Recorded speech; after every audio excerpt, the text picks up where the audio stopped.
All right, so I'm thinking of ending things. Ricardo, if you don't mind, I want you to do the synopsis for this, right? But before we get to that, right? So this, yeah, I know synopsis, right? But yeah, this is actually going to be the first time on this show here that we're going to talk about Charlie Kaufman. Right. I was introduced to him basically as a writer, right? You know what I mean? Right. The films that he wrote basically being John Malkovich, Right. adaptation, Eternal Sunshine of the Spotless Mind. Right. All three movies I absolutely love. Adaptation, I felt personally don't get the credit that it does, but for me, it is one of the best Nicolas Cage movies ever. And Yeah. to me, that was when I was like, oh, you could actually have a film but also talk about the art of screenwriting too. You know what I mean? Okay. You know what I mean? Like I'll never forget the line where it says always wow them at the end. Like Yeah. that always stuck out to me. So you could hate everything that goes on, you know what I mean, prior to that, but always wow them in the end. And that always stood to me. So yeah, it was just amazing that you could have a show that touches on the the art of screenwriting and how hard it is to write a script and all that kind of stuff. I was like, wow, you know what I mean? Eternal the Sunshine, Spotless Mind is nothing short of a masterpiece in my opinion, as far Right. as writing, acting, execution, you know what I mean? Seeing Jim Carrey in a dramatic performance and it works, and for me it's one of Yeah. my personal favorite films when it deals to, love and heartbreak and all that good shit, right? Yeah. When it comes to being John Malkovich, right, which was a show that I got into a little bit later, and now I probably own it, on Criterion Blu-ray. Right. I'll never forget Roger Ebert's review of it, where he said that there's so much great ideas in that one film that could be made into other films. Yeah. And watched it recently, I'm like, yeah, you're right. Yeah. There's so much you could pull from that one show. Cause so much unique ideas, and you could just make a great film out of that, right? Yeah. So speaking of Roger Ebert now, you may have to help me with the title for this one, right? You know what I'm talking about, right? So Synecdoche. right, Synecdoche, right? Yeah. Synecdoche. Right, Synecdoche. Cool. Yeah. Right, so Yeah. Mr. Ebert, rest in peace, actually I. hailed this as, Yeah. wait for it, Yeah. the best movie of the 2000s. Yeah. Yeah. I agree. Here's the thing. I don't have a problem with that statement. Here's the thing. I only watched that movie literally a few days before watching it. I'm thinking of ending things Right. because I don't know why. I just never. Oh, okay. I think I know why. I never saw it. And it never got a theatrical release down here, which is kind of obvious given the nature of the show. Right. Also, never saw it on cable at all. Never saw it screen at Okay. any point in time, right? So I Right. got into this one completely late, right? And by the way, folks, this is his directorial debut, right? I want to say though, it's one of those shows that I get dot dot dot, but there's so much that goes on in this show that one viewing is not enough. I have to watch this over again. Right. So Yeah. I don't love it, love it, love it, love it, love it, love it. That like a lot of people do. Even though, to be Yeah. I don't know. honest, the show Yeah. I did don't know what kind to look of for. split people down the middle. Like some Right. people loved it for its ambitiousness and writing and all that kind of stuff. But other people, and also the way how it touches on the human condition, because that's really Right. what drives Charlie Kaufman and his works. Is all about what makes us human, right? But Yeah. at the same time, some people felt it was too long. The editing was kind of spotty, which I admit there's a No. lot Well. of weird Yeah. editing choices, right? You're right. Well, And also, yeah, yeah. Well, yeah, it's dreamscape stuff. So yeah, I don't know what you're doing now because it's about memory and perception of life and these kind of things. okay. And For last thing I just me, want to say though, right. for some people, the this sorry, I had to bring this word up, because we're talking about art films here, but yeah, Yeah, some people felt it was pretentious. yeah. Yeah. But All yeah, right. Ricardo, So, thoughts on that film? well, not that film. Well, not general. Just Charlie Kaufman. I'll just give a run through. Yeah, I'm a big fan of this dude. Not the biggest fan, but I'll put him in the category of. So it have three people I consider the kings of meta. Um, Dan Harmon, uh, Damon Lindelof, and Charlie Kaufman. Dan Harmon, well, he, both Rick and Morty and Community did that really, really well. Dana Lindelof. I'll say lost to a certain extent, but really the leftovers did a great job of giving us that whole how to talk about talking about stuff, right? Right. And how things come back full circle in terms of self-referential attitudes and introspection. And then Charlie Kaufman himself. I mean, the movie, well, the first movie of his I ever saw was being John Malkovich, and the whole point of that movie was, being inside someone else's mind. Yes. And what has happened at the end, the best sequence of the movie is what happened if John Malkovich go in his own mind, right? Yeah, yeah. Brilliant, Yeah, brilliant that scene that there. that sequence just still is sticking by head. Eternal Sunshine I really love. Also a film that's really strong and powerful, but it's only released in New York. Is a movie that, again, this was during a period of my life when I was you're looking for this meaning of stuff and thinking how to think about the world, and that's when your mind start really like clicking, and it had the right conditions and making things work quite well. You could see why it's not a problem for this film to latch on to people in the way it did. The person, here's the thing. I like the film, didn't love it, but I only really appreciated the film when this guy, Adam of YMS, did a breakdown of it. Yeah, Um, I think it's a yeah, six-part you're right. episode You he have this did. Yeah. super in-depth breakdown as to why the film is like not only great but like a masterpiece. And he not talking shit. It's everything he's saying is facts. Is like everything solid analysis in my opinion. Nothing about it. I was like, wait, there's a stretch, or you're trying to pull and you're all stretching here. No, nothing. Nothing. It was everything the man was saying to me was, yeah. I was digging every part of that. I don't love adaptation as much as other people do, but like I into it. Cool. Um, Right. and then the film that was it's good strong character piece, but I, I felt it's the wrong format with the animation was on Anomalisa. Like I like Right. Anomalisa, That's his second film that he made. right, Heard things but about it. I know it went up for best animated feature, but it you're just looked right. kind of weird and out there. I was like, No, I don't know. it's a good character piece, but I felt it didn't work because of the animation. Okay. Um, I felt if they I went kind of got a sort of a Richard Linklater, sorry, right, making life kind of darkly vibe where it's like you're just yeah, doing animation to be distinct, but you kind of don't need right, it right. kind of vibe, you know. Yeah, that's the thing. If it, to me, if it was just a live action film and it just played like that, it would have worked. Like I don't get why it needed to be animated because it don't improve the film or anything like that. But I know some people didn't who didn't like it at all. I know other people who loved it.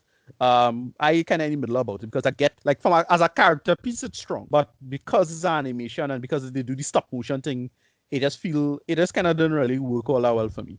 And then well he yeah, this latest film, it's not, it's just bad timing.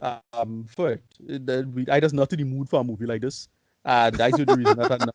It you had Oh, to be. you just don't have the patience for it. Okay. It's a mood film. It's a total mood film. Like it's just one of these films that it's not that it don't work. Like I get what's going on. I never read the book, so I'm familiar with Ian Reid's material, but I never read the book, so I know what to look for. But I'll put this film in the same camp as something like uh Yorgos Lanthimos. It's good filmmaking. Jesse Plemons totally channeling Philip Seymour Hoffman. I know, right? In this, yeah, he's like straight up so Philip Seymour Hoffman in this. Like, yeah, this clearly was written for Philip Seymour Hoffman. And but it is a film that it needed to is one of those I had to dig deep into know what it is they're trying to talk about here, and I don't have, as I mentioned, I kind of don't have the patience for them. Somebody had to explain that to me, and I couldn't get what they're trying to pull from exactly itself. Even though it's like a good kind of trippy film on its own right? You have to be into it, and we had to talk about it now. So yeah, let's talk about it. All right. You're welcome. I guess I'll have to do the synopsis, right?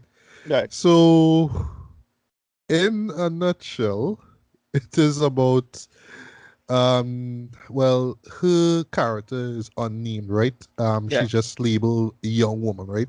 Right. This would be Jessie Buckley, right? And her new boyfriend is Jesse Plemons' character, Jake, right?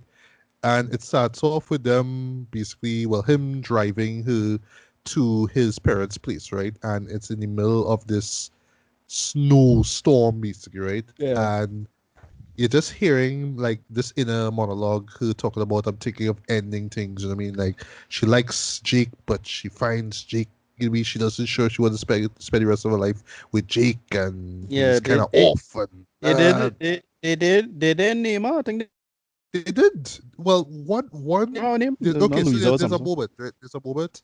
I think in the middle of the film where, well, a character calls Lucy, but Right.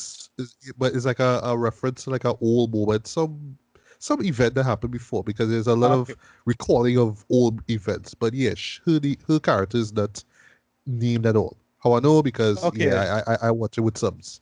Yeah, I'm a subtitles kind of person. So Okay. yeah, so I thought her name was Louisa. For some reason, I keep thinking Louisa. I swear they yeah. mentioned it somewhere. However, No, okay, go ahead. Louisa is mentioned, right? But overall, there's never like like a legit Okay. name for it, which is Okay, kind no of problem. weird. Okay, I guess Right. the idea is that you have to project yourself to her or something, like a la Right. Fight Club. I don't know, right? But Right. anyway, so they arrive at Jake's parents' place. It's played by David Tulis, sorry, who I haven't seen in ages, All and right. Miguel Tony Coletto, once Right. again proving that she could play crazy mothers. You know, like if you've seen Hereditary, you know what I'm talking about, right?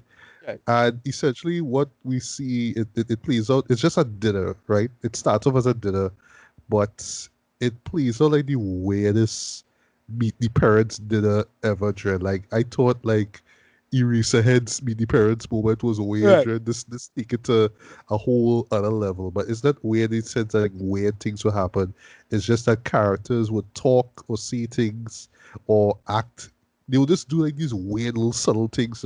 But then afterwards, a character will step out and then come back, and you'll either forget what happened before, or they'll look older, or so Yeah. basically, through Jesse's character's eyes, we just see these other three characters kind of live their lives. Like we just see lives being played out, right? Both with her and her boyfriend, and well, the boyfriend's parents. So it's okay. So me jumping into what I think the show's about, right? Or at least what I picked up on. What I get the sense is it's kind of like the show is kind of asking questions surrounding, well, love and marriage, right? The whole Right. idea of, till death do you part. How would it really play out if I spend the rest of my life with this person? And one thing that really still to me, and is one of those things, like it was always in the back of my mind, but I just love the fact that, a guy like Kaufman would address this, Right. the idea of hearing stories that you've heard before. You know what I mean? Like, you're just having small talk with your significant other, and you bring up, oh yeah, back in this happened, or I love this particular show. You know what I mean? Like in this case, they talk about this movie from John Cassavetes called A Woman Under the Influence. If I got the name wrong, forgive me, right? But it's actually one of his most popular films. But I just never got into this guy's work. I really should, I know, but there's a moment where they're referencing a Pauline Kael review of the film. Right. And Right. earlier on in the house, there's like a moment when the camera lingers on this bookshelf and you see the Pauline Kael book. And I saw it, I was like, wait, who would have a Pauline Kael book there? You know what I mean? But later on, the woman is referencing the review of the film, right? That Pauline did years ago, right? Right. And saying, well, the female character in it, and blah blah blah blah, and all that kind of stuff. But it feels to me more like something that Jake would have said, because earlier on Jake talking about how he's not Yeah. really into musicals, No, you're talking but about Woodward. Woodswood. Woodsworth. You What don't you talking mention. You don't mention Woodswood. Any drive. about? I think he did actually. Yeah. But point again, that is with the whole reference to the movie and the review, it sounds like something that he would have said at some point, but she would have said, and she just kind of like regurgitating it because of this one particular conversation that they have in there. So that to Right. me kind of stood out to me, like, like at that point in time you're gonna get fed up of hearing, all these stories that your significant other, what happened to your significant other years ago. It's like, all right, I heard it before.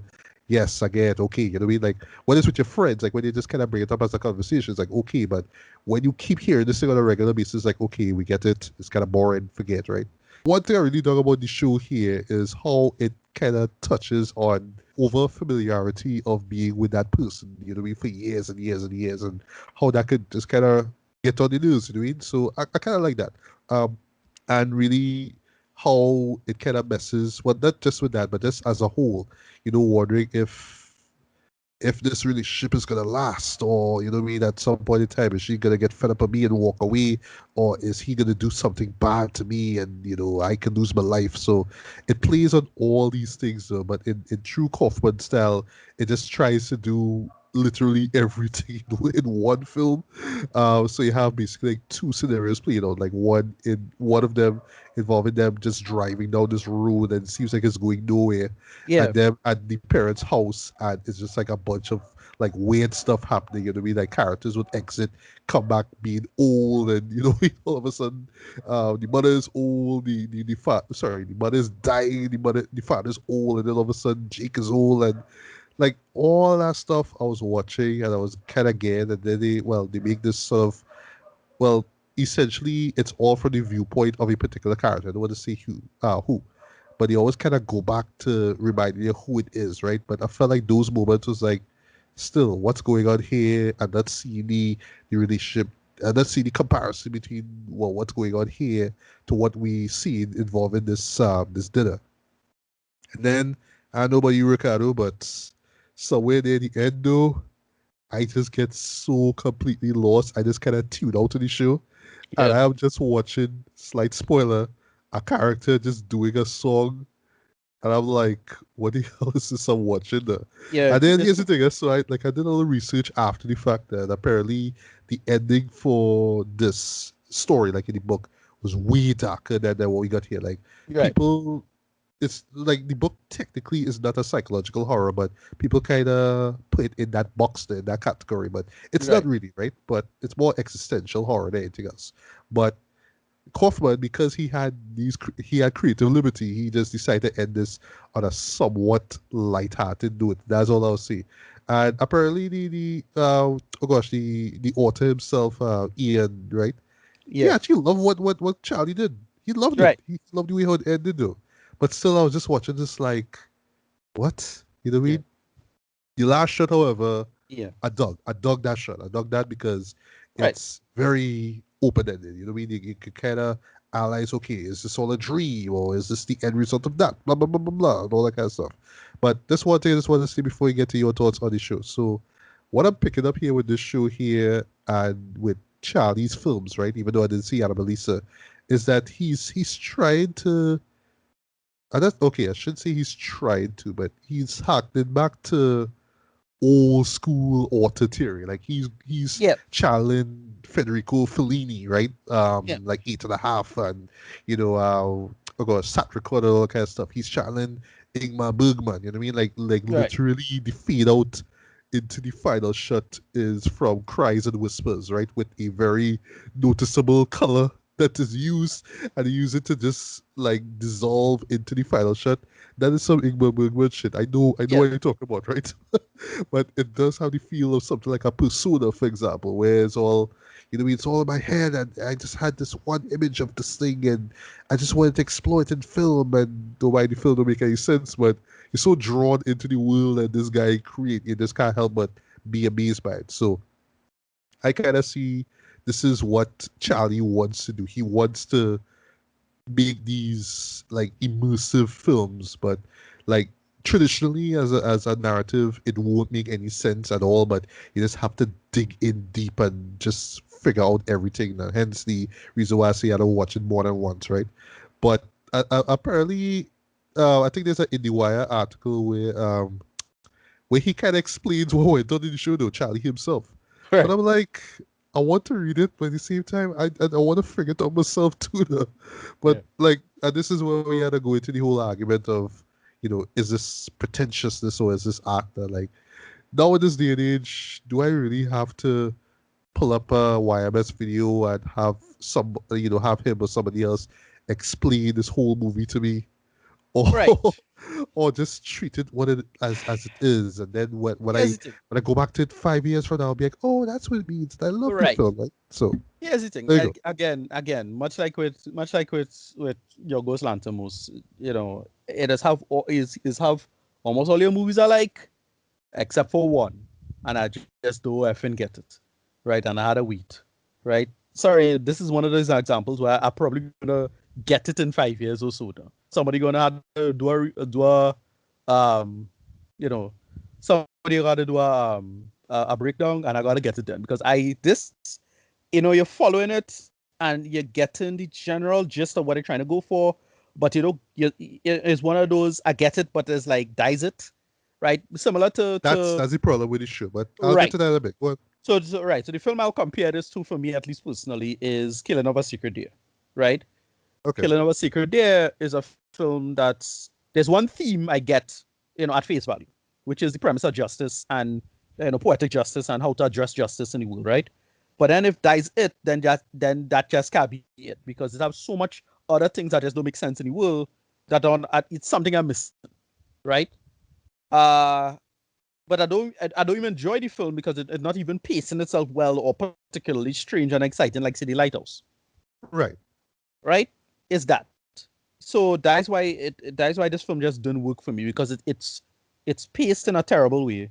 But again, because it's paced like this, I don't get it, and it's not like it does the art film thing where I'm missing something. So obviously I'm missing something, and I gotta wait 2 years from now, 3 years from now to get it. It's not even like say something like Enemy, where Right. again you're getting it, but you don't get it, and then somebody will explain something to you, and then it's like, oh, okay, now falling together. All right, fine. Yeah, It, that was me with that show. Chris Stuckman did a analysis video. He's like, oh, right, that's what I right. mean. Okay, okay, Okay, right, yeah. And I just one read, right? I wasn't even particularly impressed with that read, but I was just one read, right? Um, that's the problem with this film. It's like it's Kaufman doing the typical stuff. So Synecdoche, New York, plays with time a lot, right? right, But that makes sense in terms of how okay, it's him because he's just going through life and he losing a sense of time, and especially with all of this COVID nonsense, a lot of people understand that now because they don't have a good sense of time nowadays because their life kind of thing. But a lot of people who kind of suffering from a kind of high functioning depression always had that problem, right. right? So that's why that film work. This I don't get. Like I get she wanna cut off and she wanna cut off from she life and she wanna end things and they kind of imply suicide, but like that is not what you mean because it's to do with relationships and whatnot. But then time passing and I get what it's supposed to mean is like if it's just a read of the existential dread of picking somebody in your life and you don't want to necessarily plant yourself and be in that specific point in your life and you're stuck and it just life going through you're going through life, so that's why everybody coming back and disappearing and looking older and blah blah blah. That's it. It's just that. Okay. That Yeah. it's that, right? I actually agree with you there, Ricardo, because yeah, to me, this was the major flaw of this too. Like I was just Yeah. watching this, and and this is me kind of looking at this thing like, okay, eventually it's gonna get kind of trippy. It's gonna get sort of psychological. Okay? It's labeled as a psychological drama. So Right. there's just they're kind of watching things play out, right? But I was like even in a show like Persona, right, from Ingmar Bergman, Right. like even though there's a lot of things going on and it kind of some comes together in this kind of weird, thing, it still had a sense of dread, like a sense of tension there. I could see it kind of building, right? And how you look at the ending of that film is up to you, right? But in this, I just was waiting for something to happen, literally. I was just watching, waiting, waiting, waiting. For some justification as to why this character doesn't want to be with this guy and vice versa. You know what I mean? Like I thought, like I'm not seeing the show should suddenly give us a scene of violence just to shake everybody up, right? This is not Michael Haneke we're talking about here, but at the same time, it's like something kind of happened though. And I'm just like watching events play out, characters get older and whatnot. Like even well, I also remember of to remember a bit of like Stanley Kubrick 2001. You know what I mean? Like with the Yeah. character Right. getting old, and you just see it happen in one room. Like they was doing that scene, sort of cut to one scene, and then they get old, and next scene they old. They do that, right? Right. But Right.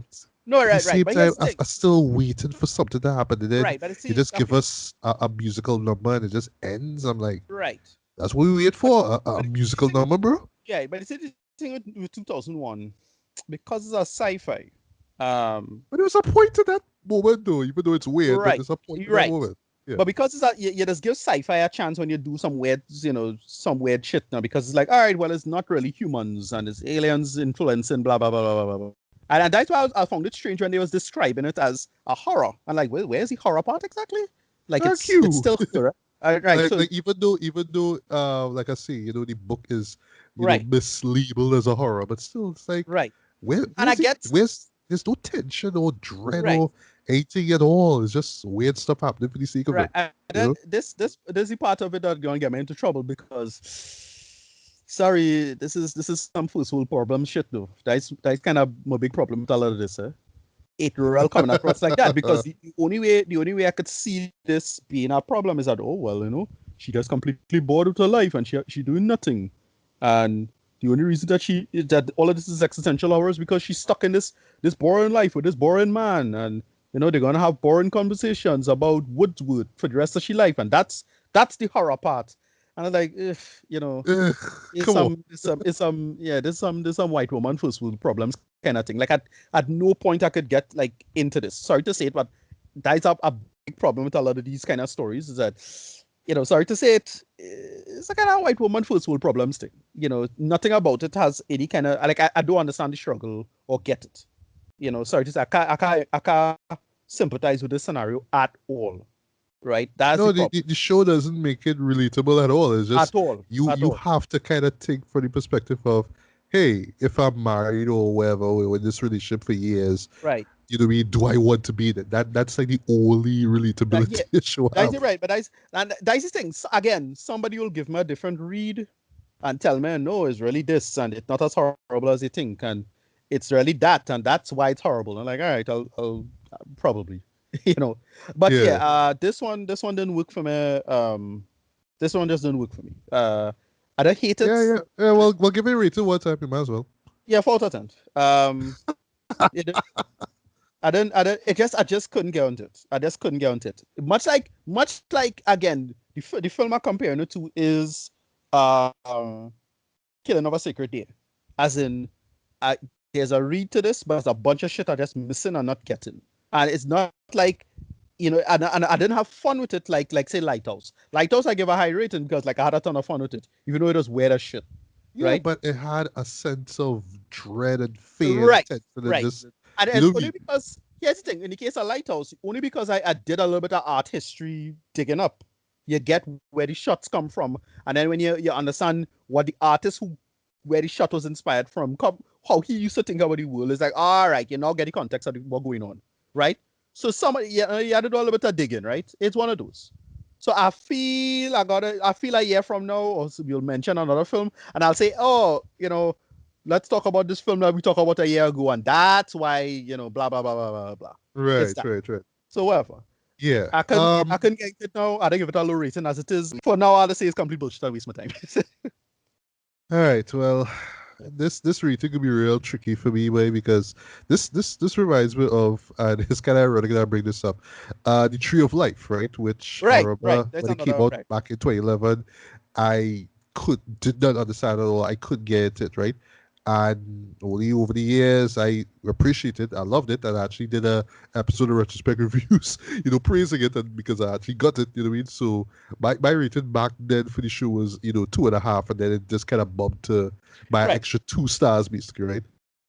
So for now, I have to go with a very, very, very light 2.5 out of 5. It could have been Right. a strong 2, but because I have a feeling that over the years, hopefully not too long, I will get the gist of it. You know what I mean? I don't want to hate on the show right now, but yeah, I really felt that this was a huge letdown, though. Just as far as its execution, because I went in as blind as I could, but I just came out of it like, yeah, like I wanted something more, though. And you just all this Right. build up and all this thing, and you just give us a musical performance, and that's it. I'm supposed to Right. walk on like, yeah, great movie. You know what I mean?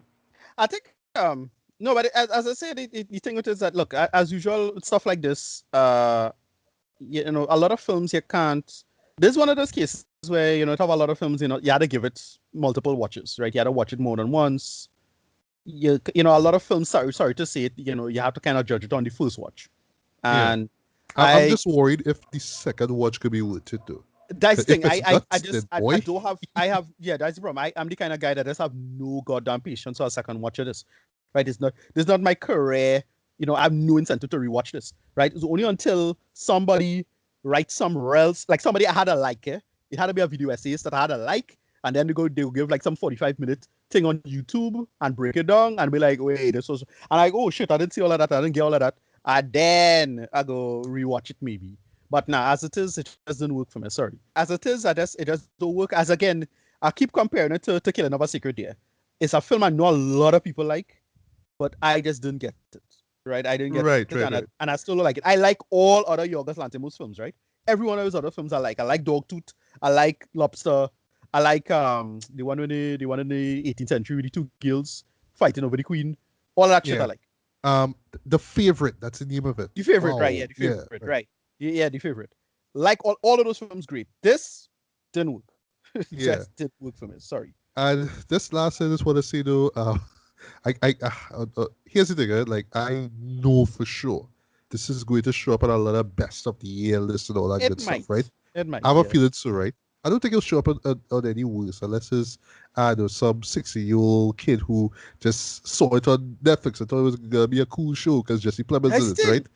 No, But that's what's shocking about it. It's like this get a green light on Netflix, right? Like that's the Netflix, thing, yeah. the same And that Netflix what that makes it really weird too, though, yeah, because like you the know, same station give we power, yeah. you know? All right. But yeah, but I hate to see this, but I have a feeling that similar to the Tree of Life, I gotta wait for this to show up on our best decade But list of that's what the that. thing. They're gonna be But like, this oh, okay, and then I no, can but look with back True at like Life, tons of videos, like, yeah. oh, okay, now I get. No, But but with True Life, I kind of got True Life because when True Life started to do the big cosmic stuff, I was like, that is why it worked. Because like, oh, you know, True Life was visually engaging. So it, that's it why was, it was, yes. that's why Oh, I picked True and Life. just before I forget to, yeah, visually this should look good. Yeah, Some good it's cinematography. some okay Good. things. And it had stuff, it had little stuff that I like. Like it's like, you know, like if it was okay, I don't know if you know what's the name of this movie, boy. Shit. What's that movie with your boy being Tom Hardy, where you're just in the car talking and it you Oh, know it's Luck, right? lock, LOCK. right, Yeah. yeah. Where you're just driving, but it's more a character piecing together the conversation. If it was that, just them in the car, fine. But then they meet the family, and then it's like it just take these weird left turns now. I'm like, okay, Yeah, where this which goes. don't really add up to anything And though. that I is mean, my problem. Is that I yeah. just can't get into it. But I Sorry. mean, I Look, understand. Like, okay, you're looking at the parents like, oh, well, this is gonna be us when we get old. Like, I get that, but still, right. execution, right? But yeah, like I say, I have a feeling this could show up a lot of best of the year listed. But I honestly don't see myself watching this in a long while though. I do see myself watching his first two works. Well, the second one I haven't seen as yet, right? But Right. not saying that this is a huge step down for Charlie. I know he No, probably put that's his the heart thing. into it. He probably love it, but Right. it's just there was nothing in it for me to latch on to. And Right. given the nature of how everything was set up, the sort of Right. slightly dark tone of it, it didn't even pay off well enough. It was just like Right. waiting for things to happen and then nothing happens. But who Well, okay. knows? So Maybe at the end of this decade now, somebody will come and say, no, this is his best work, one of the best movies of the right. decade. And I Right. probably might watch it and be like, oh, yeah, you're right. Yeah. Right. Right. Right. No, okay, so here's the thing. I think I come down hard on it because it did the whole because it's a book. And from what I understand, the book is a lot clearer. And I really hate when movies make something less clearer than the book. Like the whole point of a Oh, movie wow. is right. So I think if it was an original screenplay, I'd probably like give it more of a chance. But from the just the little googling I did was the book like is a lot clearer in terms of its themes and ideas. And so like when you do a movie and the movie less clearer, they give the movie dumbed down and it more clear. I'm fine with that, even though it's dumber, right? For lack of a better term. So a classic example is something like Cloud Atlas, right? Uh-huh. Right? The book is very well written, it's really, really smart. The movie is dumber, but the movie it's our reason why the movie is the way it is because films have to flow a little different from books, right? Yeah. Even But though I then wish you it have was more something of like an anthology style than a, right, cut right, to a story, cut to a story, cut to a story right, vibes. right, right. But then you have something like say Arrival, which I was shockingly disappointed with because the original short story is so much smarter and clearer than this, and then this Oh, is well, so much I never read the source material, so, right. Yeah, yeah. Story of her life explains everything a lot better. But then, but the Arrival movie I felt was just so like needlessly confused, right? Needlessly convoluted, and try to make things, like try to make things too sexy and try to make things confusing for no good reason. And the short story is a lot clearer in terms of what it's trying to do and superior, right? So I don't know. It's just me. yeah. So guys, it's on Netflix. If you really care to watch it, watch it. That's all we gotta say. Right. If somehow you plan on doing some visual essay based off of it, yeah, have a blast, man. I mean, analyze each and every shot. But for me, yeah, we can just wait for one of them visual essays to come out that makes sense, and then maybe we'll be like, oh yeah, yeah, right. But yeah, it is what it is. Right.